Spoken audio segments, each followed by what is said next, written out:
Breaking news. মধ্যপ্রাচ্যের আকাশ এখন বারুদের গন্ধে ভারী।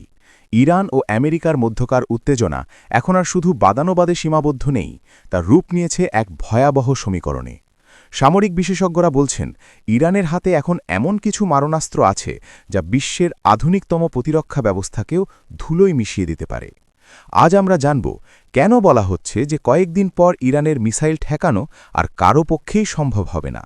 ইরানের তুরুপের তাস হল তাদের ফাত্তাহ সিরিজের হাইপারসনিক মিসাইল। সম্প্রতি যুদ্ধে এর প্রথম সফল ব্যবহার বিশ্বকে চমকে দিয়েছে। শব্দের চেয়ে ১৫ গুণ বেশি গতিতে ছুটে চলা এই মিসাইলগুলো মাঝ আকাশে নিজের গতিপথ পরিবর্তন করতে পারে। আমেরিকার প্যাট্রিয়ট কিংবা ইসরায়েলের অ্যারো সিস্টেম যেখানে গাণিতিক হিসেবে মিসাইল ঠেকায়, সেখানে ফাত্তাহ এর অনিয়মিত গতিবিধি তাদের রাডারকে পুরোপুরি বিভ্রান্ত করে দিচ্ছে। সামরিক বিশ্লেষকদের মতে এই হাইপারসনিক মিসাইল ঠেকানোর সাফল্যের হার বর্তমানে ৩০%-এরও কম। ২রা মার্চ ২০২৬ মার্কিন এবং ইসরায়েলি বাহিনী ইরানের ওপর অপারেশন এপিক ফিউরির মাধ্যমে ব্যাপক বিমান হামলা শুরু করেছে।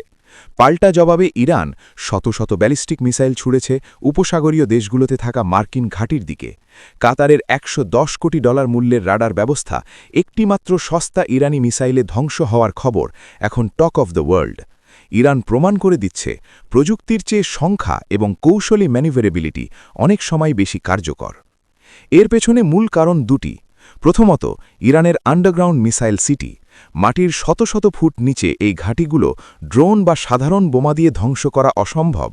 দ্বিতীয়ত, তাদের সোয়ার্ম অ্যাট্যাক বা ঝাঁক বেঁধে আক্রমণ করার ক্ষমতা। যখন একসাথে ডজন ডজন ড্রোন এবং হাইপারসনিক মিসাইল ছুটে আসে, তখন বিশ্বের কোনো আয়রন ডোম বা থ্যাড সিস্টেমই সবকটি লক্ষ্যবস্তু একসাথে লক করতে পারে না। ওয়াশিংটন থেকে তেহরান, হুমকি আর পাল্টা হুমকির এই খেলায় বিশ্ব এখন এক চরম অনিশ্চয়তার মুখে। ইরান কি সত্যিই প্রতিরক্ষা ব্যবস্থার ধরাছোঁয়ার বাইরে চলে যাচ্ছে, নাকি পশ্চিমা শক্তি নতুন কোনো প্রযুক্তিতে এর জবাব দেবে? সময় তা বলে দেবে। আপনার কি মনে হয়, ইরানের এই নতুন শক্তি কি মধ্যপ্রাচ্যের মানচিত্র বদলে দেবে? আপনার মতামত কমেন্টে জানান।